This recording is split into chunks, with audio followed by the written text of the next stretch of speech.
Hello et bienvenue sur le podcast Young, Wild and Free, le premier podcast qui donne la parole aux francophones installés au Canada pour donner toutes les clés à celles et ceux qui se posent des questions sur la vie canadienne. Je suis Hélène, ton hôte actuellement en PVT au Canada. Je te propose un moment intimiste dans lequel je te partage les hauts et les bas qui rythment la vie d'un expat, le parcours d'immigration, le marché de l'emploi, les opportunités professionnelles, la création d'un cercle amical, les différences culturelles et le coût de la vie. Ce podcast est fait pour toi si tu te poses des questions sur la vie au Canada, tu veux découvrir des retours d'expats inspirants et transparents, tu rêves de nouvelles opportunités professionnelles pour ta carrière, ou tout simplement tu es déjà au Canada et tu veux écouter des histoires de collègues expats.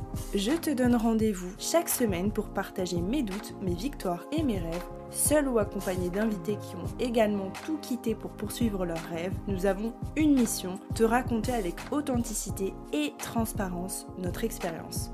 Bonne écoute! Aujourd'hui, on papote avec Aline qui vit au Canada depuis 8 ans. Désormais citoyenne canadienne, Aline a eu l'occasion de réaliser plusieurs jobs, dont directrice adjointe chez Yves Rocher, troisième clé en boulangerie, product owner actuellement dans la cybersécurité. Aline est désormais maman d'un petit garçon et va nous partager les hauts et les bas de son expérience au Canada. Salut Aline et bienvenue sur le podcast. Bonjour Hélène, merci beaucoup. Est-ce que tu peux commencer par te présenter ? Oui, tout à fait. Donc, moi, c'est Aline. Donc, effectivement, comme tu as dit, ça fait bientôt 8 ans dans un mois que je suis au Canada. J'ai eu un petit garçon qui vient d'avoir 15 mois, du nom de Sohan. Et puis, comme tu disais, je suis passée par beaucoup de périodes négatives, très positives également. Donc, voilà, c'est une période qui est très, très enrichissante et que je continue à vivre aujourd'hui. Donc là, toi, tu es basée à Montréal. Effectivement. Si on fait un retour en arrière il y a pratiquement 8 ans, qu'est-ce qui t'a fait du coup rejoindre le Canada et plus particulièrement Montréal ? En fait, Montréal n'a pas été un choix au niveau de la ville. Je m'explique, en fait, quand j'étais en France, moi je suis née à Marseille et j'ai fait à peu près toutes les grandes villes de France. Je suis passée par Lyon, Nîmes, Bordeaux et je finissais par Paris. Et quand j'étais à Paris, en fait, ça m'a fait une autre vision encore de la France où c'était encore plus stressant que les autres villes. J'ai vécu beaucoup de choses avec les transports à 3 heures de la maison, des choses comme ça. Et j'ai commencé en parallèle à jouer tout simplement en ligne. Et puis j'ai rencontré un garçon. Donc voilà, une histoire, on va dire, classique. On a commencé à discuter, etc. Et puis lui, c'était un expatrié également. Il était là depuis, je pense, 2 ou 3 ans à Montréal. On a discuté, on s'est rapprochés. Finalement, lui, il est venu en France, donc ça a fait le petit coup de cœur, etc. Et puis finalement, en fait, il m'a dit, bah, écoute, si vraiment t'en as marre de Paris, etc., que cette mentalité-là, c'est plus celle qui te correspond. C'est pas forcément la plus mauvaise, mais celle qui te correspond plus. Euh, Est-ce que tu veux tenter l'aventure au Canada? Et je lui dis, bah, tu sais quoi, banco. De toute façon, mes parents sont complètement de l'autre côté de la France. J'ai pas forcément de proches autour de moi. Euh, autant se lancer. Je suis encore jeune, donc on y va. Et c'est comme ça que tout a démarré. Moi, je suis passée par la demande de PVT qui se faisait pas du tout de la même manière qu'à l'heure actuelle. Non, c'est des bassins, on doit attendre, etc. Moi, je suis passée par la vieille méthode, on va dire, où c'était le bassin en fait s'ouvrait par exemple à une heure précise, un jour précis, et il fallait rafraîchir la page et avoir la chance d'avoir le lien pour dire OK, allez-y, vous pouvez être dans le bassin ou pas. Donc on avait 1 minute pour décider de l'avenir de notre vie. Donc c'était très très très stressant. Et c'est comme ça en fait que j'ai eu la chance dès la première ronde de pouvoir m'inscrire au PVT et tout s'est bien passé jusqu'à l'arrivée à Montréal. Non mais déjà, quelle histoire je trouve. On en parlait un petit peu en off, mais quelle histoire. T'as tout plaqué sur un coup de tête pour aller vivre une histoire d'amour à l'étranger. Et c'est génial. Complètement. Et puis, j'ai eu une énorme chance d'avoir mes parents qui m'ont entièrement soutenue en disant, on sait que tu aimes découvrir les choses. J'ai fait quand même 5-6 villes alors que j'avais à peine 27, 28 ans. Donc, j'avais découvert déjà pas mal de choses. Ils m'ont dit, on te soutient, on préfère te voir heureuse au Canada que malheureuse en France. Donc, quand on a le soutien de ses parents, je pense que c'est encore plus facile. T'as complètement raison et c'est bien de souligner ce point. C'est vrai que quand on a le soutien de la famille, c'est toujours plus simple de prendre son élan et de partir dans un pays à l'autre bout de l'Atlantique. Et alors, j'ai une petite question par curiosité. Est-ce que le site à l'époque et la façon de, du coup, postuler, on va dire ça comme ça, de s'inscrire, était aussi archaïque qu'aujourd'hui? Complètement. Ça, on reste sur une tradition. C'était vraiment la même on va dire, modernité. Mais effectivement, c'est juste que la façon de faire n'était pas la même. Voilà, cette histoire de bassin à s'inscrire et hop, on est là ou on n'est pas là dans le bassin. On n'attendait pas des mois et des mois en disant, ah, peut-être qu'on va être tiré au sort ou pas. Soit on l'était sur le moment quand ça ouvrait à 4 heures précises, soit on ne l'était pas et c'est terminé, fallait essayer une autre fois. Est-ce que tu savais s'il y avait beaucoup de monde en même temps que toi? Est-ce que les groupes Oh Facebook mon Dieu, oui. existaient à ce moment-là?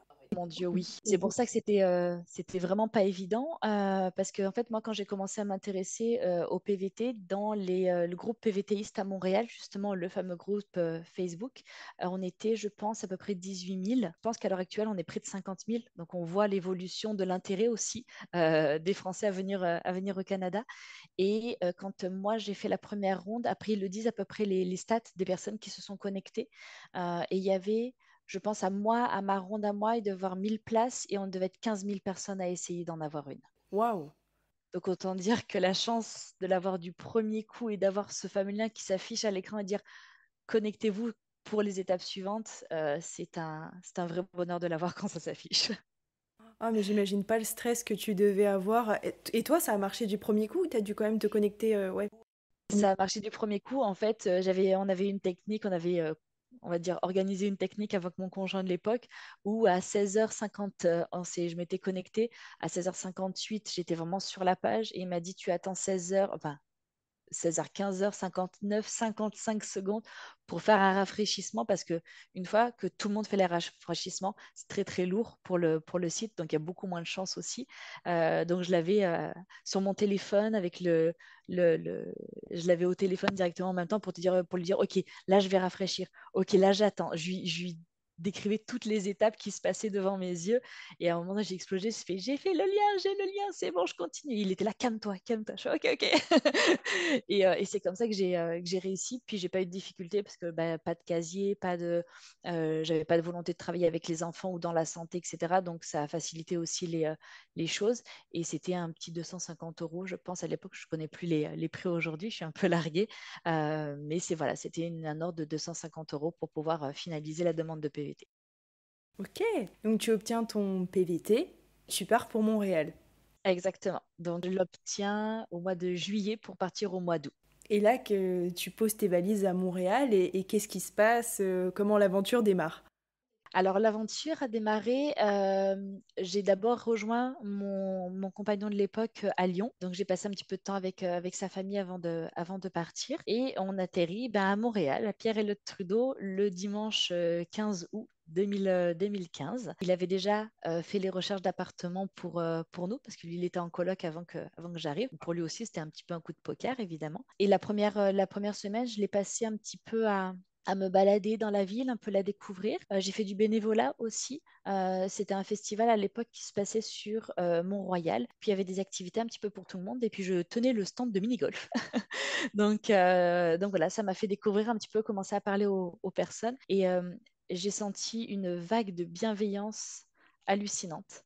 Tout le monde était là, oh, vous avez l'accent français, vous venez d'où? Donc on parle un petit peu, puis par jour, j'avais des dizaines de oh, bienvenue chez nous, j'espère que vous allez vous plaire, etc. etc.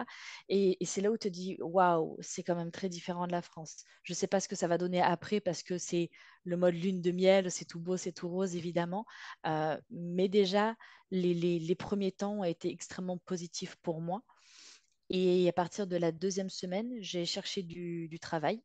J'ai postulé pour donc la place de troisième clé dans une boulangerie. Avant de partir, je venais de finir un diplôme de management pour les commerces, mais je ne pouvais pas me permettre de demander ce niveau de poste quand je suis arrivée parce que je ne connaissais pas les Canadiens et plus précisément les Québécois. Et je ne pouvais pas me permettre de dire ben, je vais savoir vous diriger, entre guillemets, dans la bienveillance, bien sûr, que j'ai préféré redescendre un petit peu. Et j'ai fait ça, je pense que le mercredi, j'ai postulé. Le jeudi, j'ai eu la rencontre pour faire l'entretien, puis le lundi, je commençais, quoi. En une semaine, j'avais un job. Génial, tout s'est fait plutôt rapidement, les planètes se sont alignées. Complètement. Donc ça, c'était ton premier job. Oui, Et ensuite, tu en as fait d'autres. Est-ce que tu peux en parler? Oui, le job de troisième clé, ça m'a permis de connaître justement les Québécois, savoir comment ils étaient, les interactions, de pouvoir s'adapter parce que faut pas oublier que oui, on parle français, mais c'est une adaptation. C'est pas la même chose, les relations ne sont pas les mêmes, autant professionnelles que personnelles. Donc ça a dû être une adaptation. Il faut être open avec ce genre de choses. On ne peut pas arriver en disant, ben oui, moi je faisais ça comme ça. Non, là c'est à nous de nous adapter, c'est très très important. Et donc du coup, pendant à peu près un an, je suis restée justement en boulangerie pour pouvoir m'adapter, pour être de plus en plus à l'aise. Et ça a très très bien marché. On a été très bien entourés. Puis à un moment donné, je me suis dit, bon, j'étais dans la beauté avant parce que je suis partie, j'ai fait un diplôme de management, mais j'étais maquilleuse professionnelle avant. Donc être dans la vente, c'est chouette, mais être dans la vente en cosmétique, c'est encore mieux. Et puis j'ai commencé à chercher au détour au centre Eaton à aller magasiner avec une collègue. Je vois sur la vitrine d'un magasin Yves Rocher, cherche directrice adjointe, etc. Je dis, bah écoute, oh, c'est sympa. Puis elle me dit, mais pourquoi tu postules pas? Je dis, oh, je sais pas trop. Elle me dit, bah essaye, on verra. J'ai essayé, puis ça a marché. Au final, j'ai quitté la boulangerie, puis j'ai commencé en tant que directrice adjointe donc au Yves Rocher en Grignon pendant quelques mois. Ça s'est très bien passé. Pareil, j'ai découvert aussi une autre façon de faire parce que là, dans Yves Rocher, on prend soin des gens, c'est de la beauté, donc c'est encore une autre façon d'être, une autre façon de faire avec les personnes. Et ça prend aussi énormément la patience parce qu'on ne peut pas être aussi on va dire direct. Moi, j'avais l'habitude d'être direct, un peu plus direct avec mes collègues, etc. Quand j'étais en France, le côté un peu plus dynamique. Ok, allez, on va aller ranger ça. Allez, viens, on va faire le facing, etc., etc. Là, on a besoin de plus de douceur. Donc, ça apprend. La patience, la diplomatie, ça m'a beaucoup permis de grandir à ce niveau-là. Puis, à un moment donné, on m'a dit, ah ben, écoute, magasin en Grignon, il est quand même petit. On a l'impression que tu t'ennuies un petit peu. Viens, on va faire quelque chose de plus gros. Et je suis allée chez Yves Rocher, mais à Anjou. Et là, c'était pas la même chose. Il y avait beaucoup plus de monde, le magasin était plus gros, donc le chiffre d'affaires aussi plus gros dans les objectifs plus importants. Ça aussi, ça s'est très bien passé. C'était pas évident, mais très très belle expérience, beaucoup de beaux collègues. Et c'est là où j'ai rencontré mon ancienne directrice que je mettais sur un piédestal. Et c'est là où des fois on peut comprendre que ça doit être positif, il peut y avoir cacher des choses un peu plus négatives. Donc c'est pour ça qu'il faut arriver à mettre une distance aussi au niveau des émotions que j'ai pas réussi à faire. Et puis, C'est intéressant de quelles émotions tu parles. Est-ce que c'est des émotions positives, négatives? Tu veux dire que tu étais peut-être trop attachée à cette relation? en fait, c'est ça. La directrice de Yves Rocher Anjou était une femme formidable, je trouvais. On avait une très très belle relation parce qu'en étant directrice adjointe, évidemment, on travaille toujours en collaboration. C'est très très important. Il fallait avoir la même vision ou si jamais on n'avait pas la même vision, être capable de collaborer, d'écouter les arguments de l'autre personne, toujours être ouvert et pas dire c'est ma vision qui est la meilleure. Et je la mettais vraiment sur un piédestal parce que je la trouvais extraordinaire. Elle faisait un travail de folie. Elle m'a permis d'apprendre énormément de choses. Elle connaissait énormément les produits. C'était quelque chose de dingue. Sauf que la suite de l'expérience m'a fait retomber assez douloureusement, on va dire ça comme ça. Donc, je voyais plus, tu sais, je voyais plus le négatif possible de cette personne. C'était toujours que du positif et presque en lui trouvant des excuses sur certaines choses. Et puis au final, c'est là tu retombes. Parce que ce qui s'est passé, c'est que moi, je remplaçais la directrice adjointe qui était en congé maternité. Il faut savoir qu'on en reparlera un petit peu plus tard, mais le congé maternité au Canada est de 1 an, ce qui est extraordinaire. Et donc, du coup, en fait, bah, quand la personne était sur le point de revenir, on m'a proposé en fait d'être directrice adjointe, mais de Yves Rocher juste à côté, place Versailles. Et c'est là où il y a beaucoup de choses qui ont changé parce que je devais être que directrice adjointe. Et puis finalement, en fait, 1 mois après que je suis arrivée, bah, la directrice qui était là actuellement, qui était nouvelle également, s'est blessée. Et elle était en arrêt maladie, la pauvre, parce qu'elle s'est blessée fortement au dos. Et du jour au lendemain, je suis devenue directrice et directrice adjointe. C'est possible. C'est possible, oui. On fait beaucoup d'heures, mais c'est possible. Et on m'a demandé est-ce que tu es partante? Est-ce que tu relèves le défi? Parce qu'avant, il y avait juste une directrice et il n'y avait jamais eu d'adjointe. Donc, c'était nouveau en plus à la base. Donc, il y avait ce test d'avoir les deux postes, en fait. Et au final, bah, il n'y avait plus qu'un poste. Et moi, il ne faut pas me lancer des défis. On m'a dit est-ce que tu es capable de faire les deux? Je suis capable. Si je vous dis qu'à un moment donné, c'est trop, je vous le dirai. Mais je suis capable et je prends et je relève le défi. Et, euh, et pour ce défi-là, on va dire, on peut parler de rémunération parce que je m'en cache pas. J'ai eu 50 $ de plus par mois pour les deux postes. Donc déjà, On se dit, OK, on comble 2 postes en un, je dis que je relève le défi, etc. 50 $ par mois. Comment on réagit face à cette augmentation? Bah, sur le moment, je me suis dit, j'avais tellement monté, j'avais commencé le petit magasin à Grignon, j'ai commencé à Anjou. Là, après, on me fait confiance pour suivre ces 2 postes. Je me suis dit, waouh, OK, sur le moment, ça fait pas beaucoup, mais peut-être qu'il faut aussi que je fasse mes preuves et peut-être qu'après, ils vont dire, OK, tu nous as montré que tu étais capable, Ouais. on va reparler de ça. Pas du tout. Pas du tout, parce qu'il se trouve qu'entre-temps, on a changé de directrice, on va dire, régionale. Donc, la directrice régionale a plusieurs magasins. Donc, elle passe de magasin en magasin pour voir un petit peu comment ça se passe, etc. S'il y a des choses à changer, etc. Et cette personne m'a prise en grippe. Mais pas du tout, parce qu'au final, avec elle, je me suis permis d'être un peu plus cash qu'avec mes collègues. Avec mes collègues, j'ai essayé de les protéger, etc. Parce qu'on sait que le monde du service à la clientèle n'est pas évident. Et il peut y avoir des choses pas chouettes avec les clients qui se passent. Donc, j'ai essayé généralement de tout faire pour que ça se passe bien, etc. Donc, quand la directrice régionale venait, j'essayais d'absorber moi, mais par contre, j'hésitais pas à lui dire que là, elle exagérait ou que là, il y a eu telle situation, etc. Et il y a eu une situation quand on a refait le magasin où elle devait pas être là ce jour-là, et puis même mes collègues ne l'appréciaient pas énormément. Puis elle a débarqué le matin avec une autre directrice. Et nous, on l'a pris comme on n'est pas capable de remonter le magasin alors qu'on avait super bien organisé le, le- la journée, le planning de la journée, etc. Et elle a passé sa journée à nous faire des réflexions, etc. Jusqu'à dire à la collègue directrice, oh, tu vois, son petit placard là derrière avec ses dossiers sont pas très bien rangés et tout, va falloir, on va te la ranger. Je dis, non, je pense que on n'a pas besoin d'une personne pour changer un petit placard qui est la taille d'un placard de toilette. Donc, j'ai dit, je pense que voilà. Donc voilà, donc cette journée a été éprouvante pour mes collègues et j'ai pas hésité à me dire à ma directrice régionale que c'était exagéré et qu'au final, bah, mes collègues étaient mal à l'aise et moi aussi. Et je pense que c'est pas normal d'avoir vécu cette expérience comme ça. Donc je pensais qu'à l'époque, être honnête aussi, c'était bien, c'était important. Et puis au final, 15 jours, 3 semaines après, elle revient dans le magasin, elle me dit, oh, ben, viens, on va discuter, puis je t'invite à manger en même temps. Je dis, bah oui, pas de souci. Souvent, on mangeait en même temps parce qu'au moins, on était à l'extérieur du magasin, c'était un endroit neutre, donc c'était chouette. Et puis on discute, et elle me dit, oh, tu sais, à la reconstruction du magasin, il s'est passé ça, ça, ça, ça. Puis on commence à en discuter, puis elle me dit dans les yeux, si j'avais pu te virer sur ce jour-là, je l'aurais fait avec plaisir. Oh, waouh, Voilà. ça fait mal. Et j'ai dit, OK, là, c'est peut-être un petit peu trop honnête. J'ai fait, OK, je fais, mais tu peux comprendre. Surtout que tu disais que tu avais appris au fur et à mesure de tes expériences et des années qu'il fallait justement être plus diplomate, plus en rondeur. Exactement. Elle était canadienne, française, Elle était québécoise. québécoise. Elle était québécoise et justement, j'ai essayé de me démener à chaque fois. Après, je n'étais pas parfaite, hein, il y a pas de problème. Il y avait des choses aussi à changer, bien sûr, mais j'avais pensé justement que on pouvait discuter, on avait cette ouverture, etc., etc. Et au final, quand elle m'a dit ça, je suis énormément redescendue et j'ai dit, OK, je fais, mais tu sais.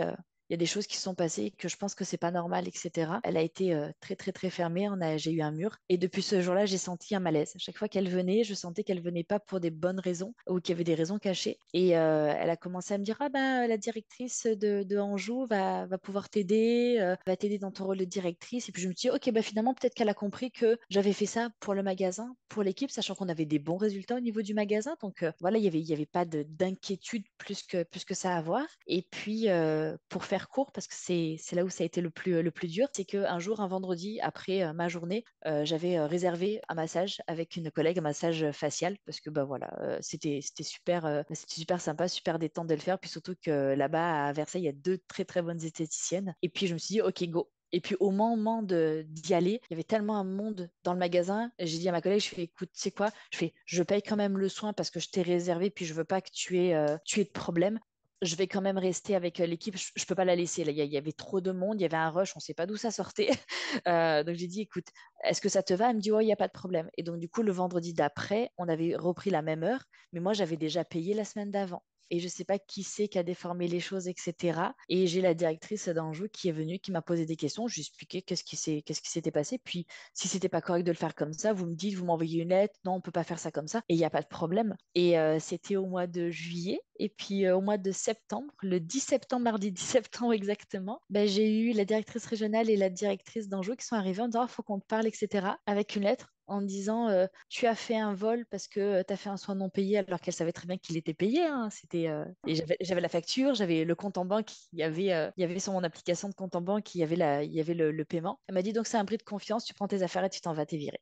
Oh, c'est mesquin. De toute façon, par rapport aux remarques que t'avais fait, c'était prévu en fait. C'est ça. En fait, je l'attendais pas si violemment et je l'attendais pas de la directrice d'Anjou parce que c'est elle que je mettais sur un piédestal et j'aurais pensé qu'elle me défende. Et ça a été tout le contraire. Et c'est là où je suis redescendue en me disant, j'ai vraiment été bête pour être polie parce que je lui ai donné toute ma confiance. Je la défendais.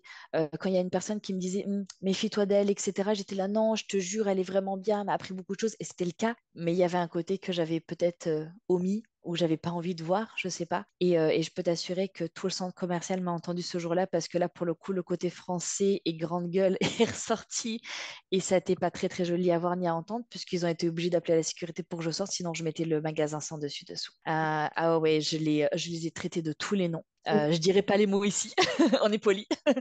Est-ce que tu penses que cette femme, du coup, en qui tu faisais entièrement confiance, elle a été influencée par cette autre femme dont t'avais pas... Je pense que oui, puis au final, ce jour-là, je me suis pas posé la question. J'ai juste vu une personne qui n'assumait pas parce qu'elle est venue avec la directrice régionale, mais c'est la directrice régionale qui a parlé. Ça n'a pas été cette directrice-là. Et je sentais qu'elle n'était pas forcément entièrement à l'aise avec cette situation.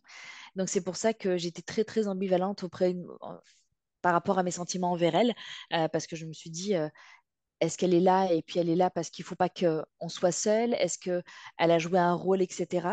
Mais sur le moment, j'ai pas eu la capacité émotionnelle de faire la distinction. Donc elles ont pris toutes les deux et je leur ai hurlé dessus. Je les ai insultées. Je sais que je suis en tort parce que j'aurais pas dû réagir comme ça. Mais c'est ça qui s'est passé. J'ai appelé mon conjoint, il m'a dit on vient de me virer et il m'a dit c'est pas possible. Je peux t'assurer que si. Et ça a été douloureux. Comment on réagit après? Est-ce que on se laisse faire? Est-ce que on essaie de... On sait qu'en France, on peut faire appel au prud'homme, justement. Au Canada, comment ça fonctionne?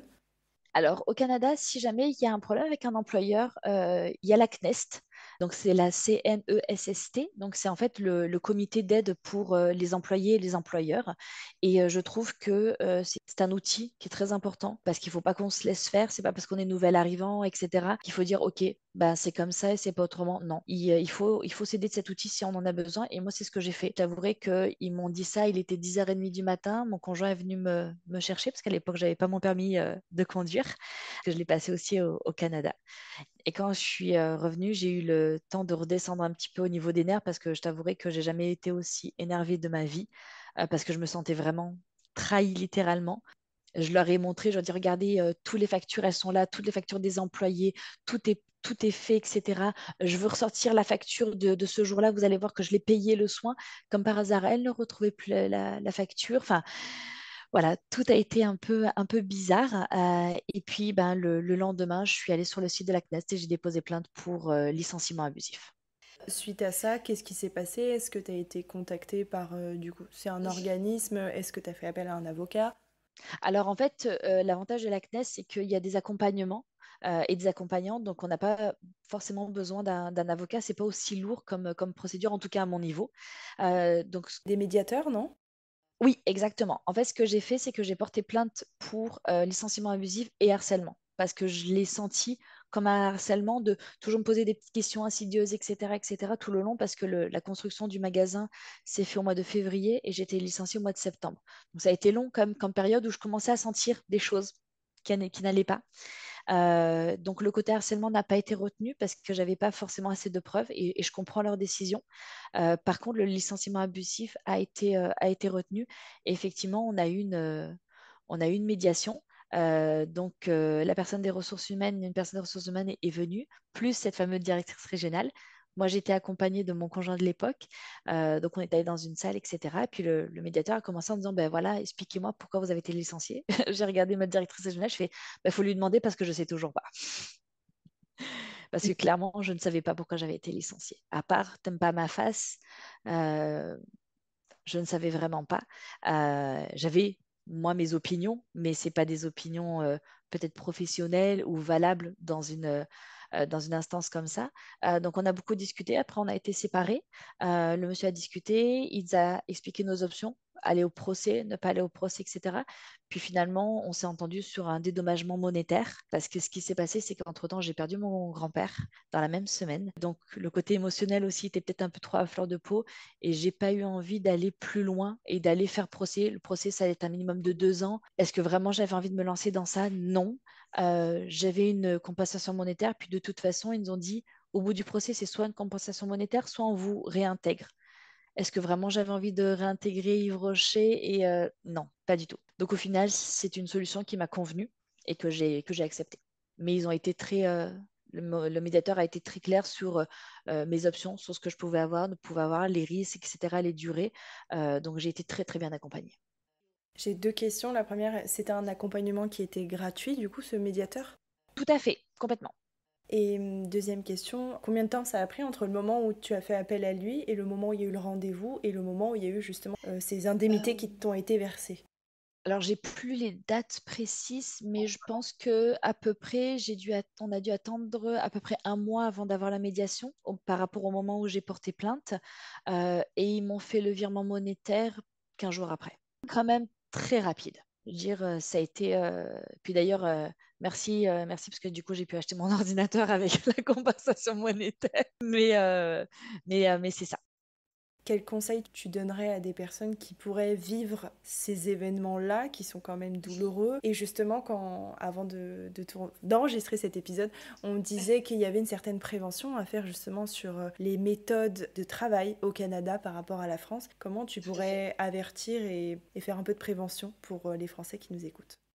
Je leur dirais que déjà, il ne faut pas tout accepter parce qu'on est nouveau. Dans le sens où, oui, il faut s'adapter, effectivement, mais quand ce sont des comportements qui peuvent être toxiques, malaisants, ou que on ressent un malaise ou qu'on juge que ce n'est pas adéquat dans le milieu professionnel, au-delà de dire oh, je vais tout de suite porter plainte, non, mais peut-être demander conseil et appeler la CNES juste pour dire ben voilà, il s'est passé telle situation, est-ce que c'est normal?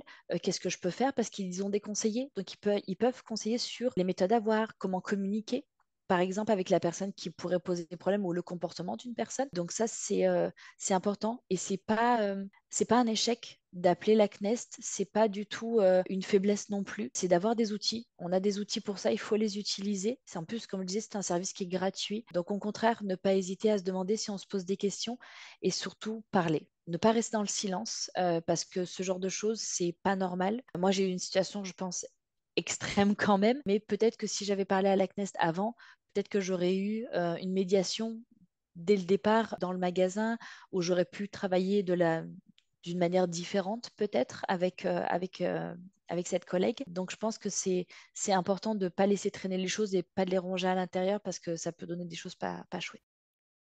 Comment tu as rebondi après cette expérience, professionnellement et personnellement? Alors c'est là où ça a été, comme je disais, il peut y avoir des choses très négatives, malheureusement je l'ai vécu, mais il peut y avoir un retour de karma positif, on va dire ça comme ça. C'est-à-dire que moi, ça faisait, mon conjoint souvent se moque de moi gentiment parce que je dis toujours, j'ai fait 14 ans de service à la clientèle. Et c'est vrai, pendant 14 ans, j'ai travaillé dans ça. Et quand j'ai eu cet épisode-là, je me suis dit, plus jamais de service à la clientèle, c'est fini. Je ne veux plus travailler dans les magasins, c'est terminé. J'avais découvert, en plus en étant directrice, côté administratif, que j'aimais beaucoup l'organisation, etc. Et je me suis dit, stop, ça suffit. Et ce qui s'est passé, c'est que j'ai commencé à chercher du travail. Et sur le groupe PVDTiste, à un moment donné, il y a quelqu'un qui dit, ben voilà, moi je cherche des profils administratifs juniors, etc., etc. Donc j'ai plusieurs occasions. Écrivez-moi. Et puis, par un pur hasard, je lui dis, bah, écoute, je vais envoyer mon CV en disant bah, que moi, j'ai commencé à faire l'administratif, puis j'aimerais me tourner vers ça, mais je suis vraiment plus que junior, quoi. Là, pour le coup, c'était vraiment, OK, on rechange de carrière. Je suis passée de make-up artiste à vente dans les magasins, finalement à directrice. Là, je veux même plus avoir affaire à ça, à la beauté, etc., ni au magasin. Essayons. Et puis finalement, je rencontre cette personne. Et puis c'était une boîte, en gros, une boîte d'intérim de consulting. Et il m'a dit, ben voilà, j'ai un poste à pourvoir. Et c'est un poste dans la cybersécurité dans une banque. Il me dit, je peux pas te dire encore laquelle parce qu'on ne peut pas dévoiler nos clients tant que le contrat n'est pas signé.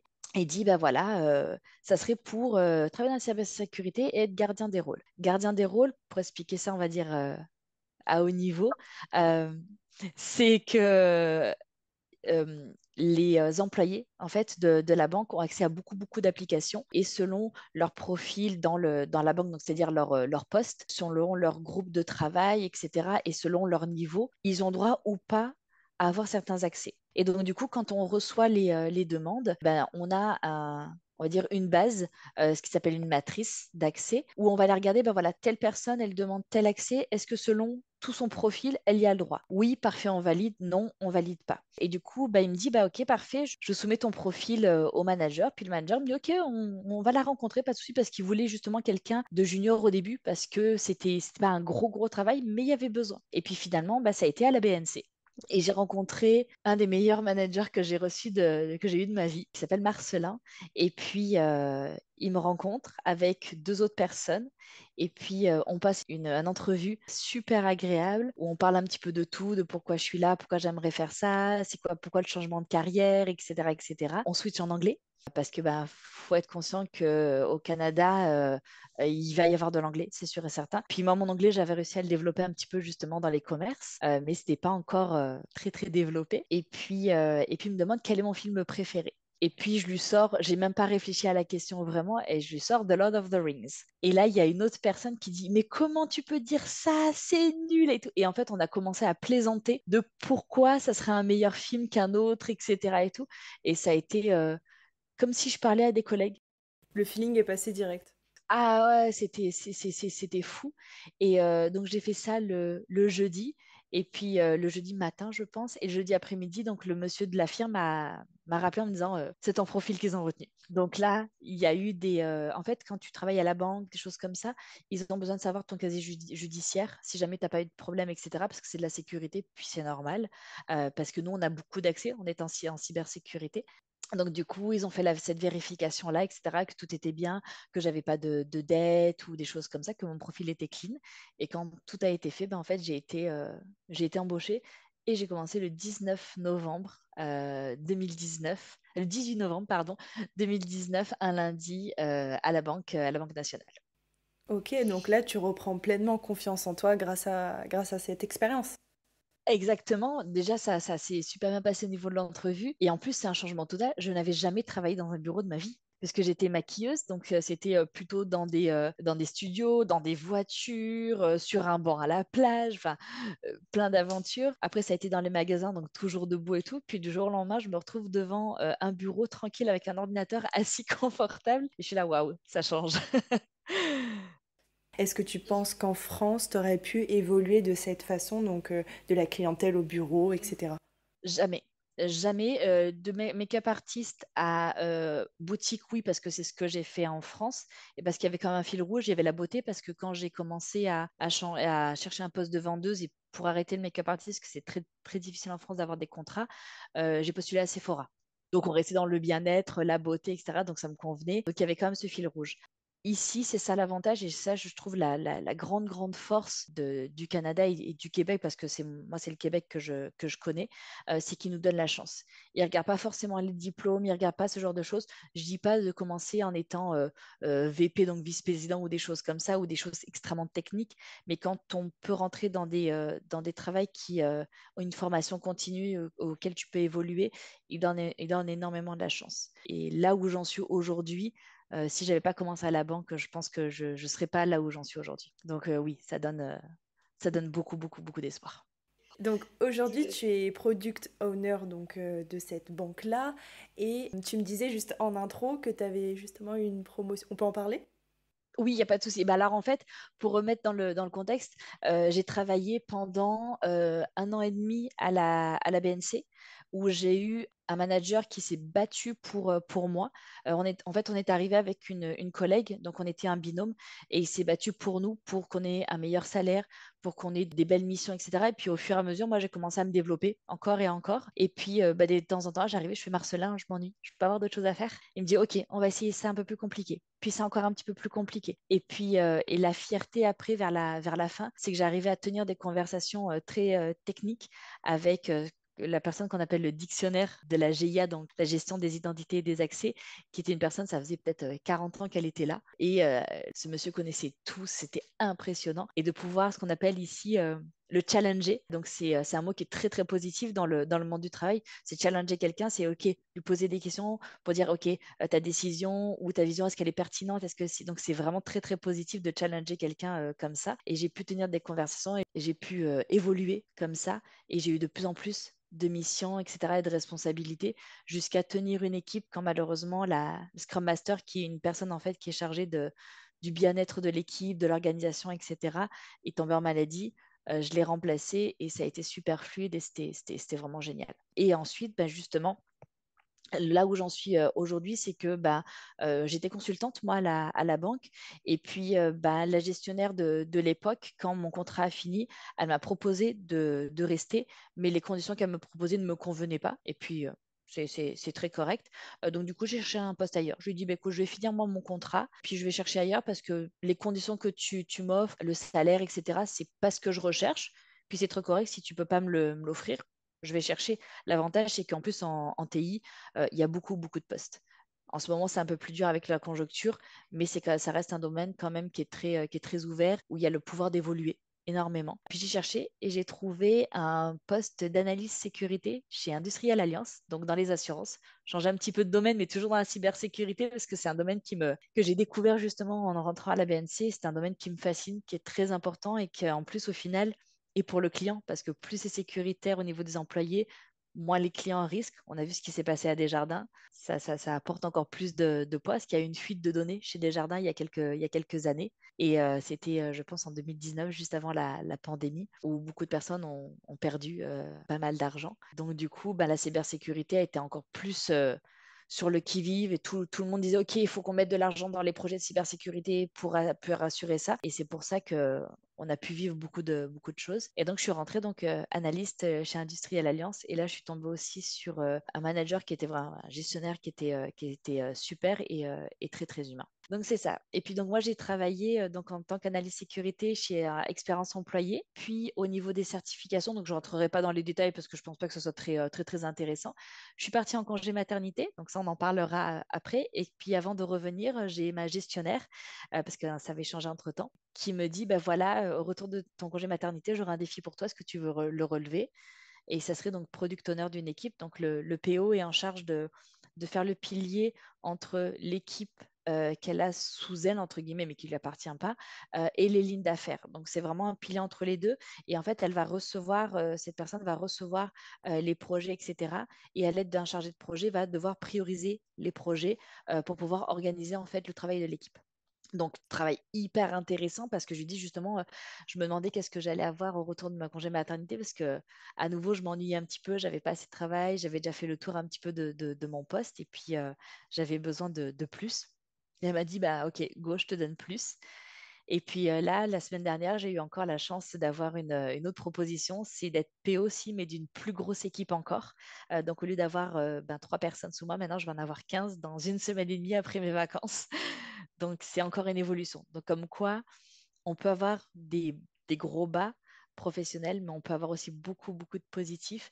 Et surtout, si on tombe sur les bonnes personnes au niveau gestionnaire et managérial, ça peut être un vrai bonheur. Et tu sais que quand j'ai préparé mes questions à te poser aujourd'hui, j'avais noté impossible n'est pas Aline. Et je connaissais pas toute l'histoire en plus. C'est ça, c'est si on travaille, je parle pas de travailler dur dans le sens exagéré, aller faire ce qu'on dit vulgairement parlant du lèche-pompe auprès des gestionnaires et ça, mais justement travailler de la bonne manière, pas dire comme en France, faire du présentéisme. Oh, regarde, moi je suis là de 8h à 19h. Ici au Canada, ce n'est absolument pas ça. Si des gens le vivent, je ne pense pas que ça soit la majorité, je ne pense pas que ça soit commun ici. Au contraire, nous, par exemple, moi, je suis en full télétravail depuis la pandémie. Et même si j'ai changé d'entreprise, je suis toujours en full télétravail, à part réunion exceptionnelle. Donc, ça me permet de travailler comme je le souhaite. Je travaille de la maison. J'ai du temps pour ma famille. J'ai du temps pour mon fils, aller chercher mon fils. Du coup, ben, moi, je fais 8h, 8h, 4h, quoi.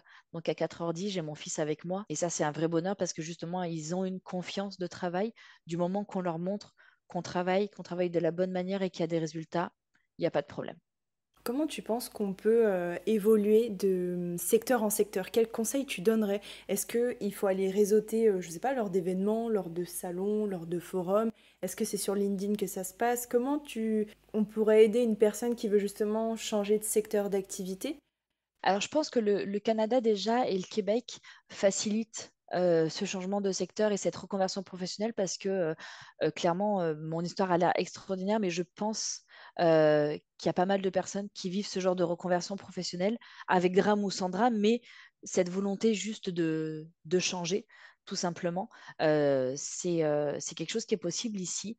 Il y a, comme tu dis, il y a moi, tu vois, par exemple, j'ai trouvé mon premier emploi chez ABNC par quelqu'un qui cherchait dans le groupe PVTiste sur Facebook. Mais il y a aussi LinkedIn. Depuis que j'ai commencé dans les TI, je pense que j'ai pas une semaine sans avoir une proposition de travail.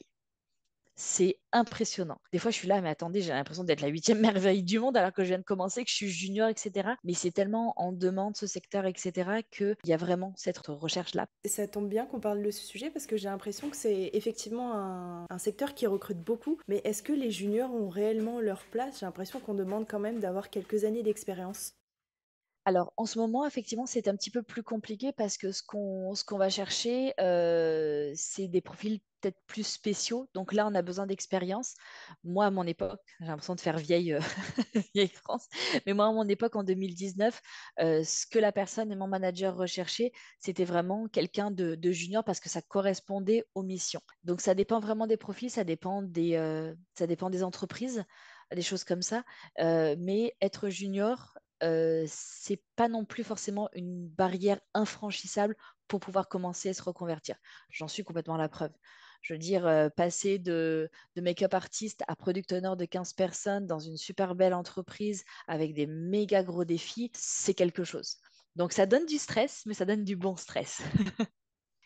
Est-ce que tu as d'autres conseils à ajouter sur la partie emploi pour mettre toutes les chances de son côté?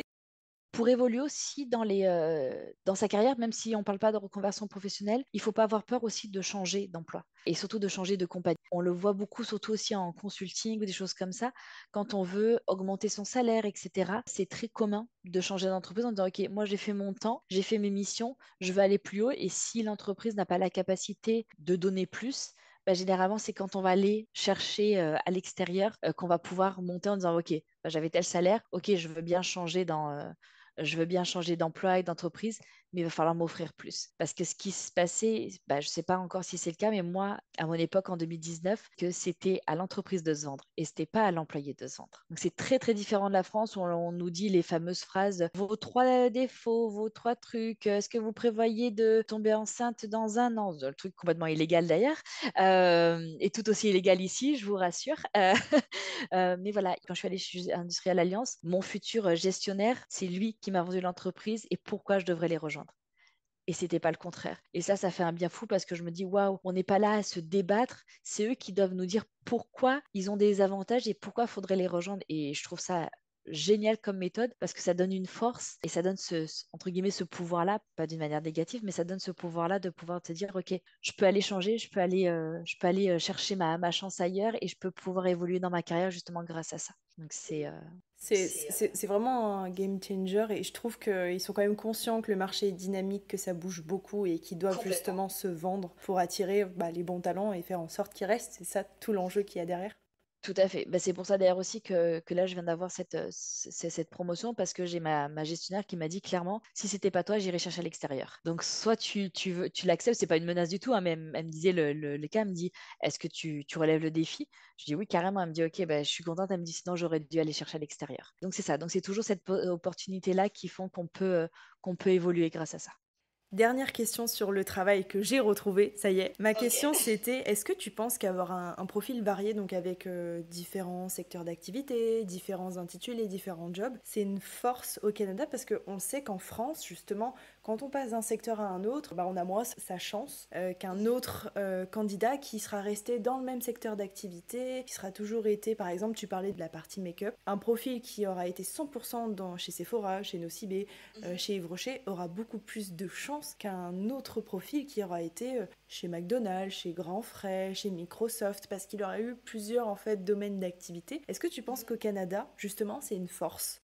Je pense que c'est une force parce que je l'ai vécu dans le sens où tout à l'heure je te disais que j'avais quand même pas mal de demandes sur LinkedIn justement pour des posts, etc. Et la phrase qui est ressortie souvent, c'est: je viens de lire votre CV, il est super riche en expérience et tout, ça m'intéresse, racontez-moi. Et ici, au contraire, ils ne prennent pas le fait de changer, comme je disais, changer d'entreprise pour avoir d'autres opportunités comme quelque chose de négatif. Ils le prennent comme quelque chose qui est waouh, ok, la personne veut découvrir, etc. Et après, ça dépend aussi de comment ça se passe dans l'entreprise. On peut être resté 15 ans dans une entreprise et au moment de changer, c'est une catastrophe, la personne n'est pas bien, etc. Parce que justement, elle est peut-être restée tellement longtemps qu'elle a pris trop ses aises. Donc, je caricature, hein, évidemment, c'est pas forcément le cas. Mais ici, en tout cas, le changement d'entreprise, ils savent que c'est une réalité, surtout dans les TI, et ils savent que c'est pas forcément négatif, c'est-à-dire que la personne a voulu évoluer et au contraire, ça, ils le prennent de la bonne manière.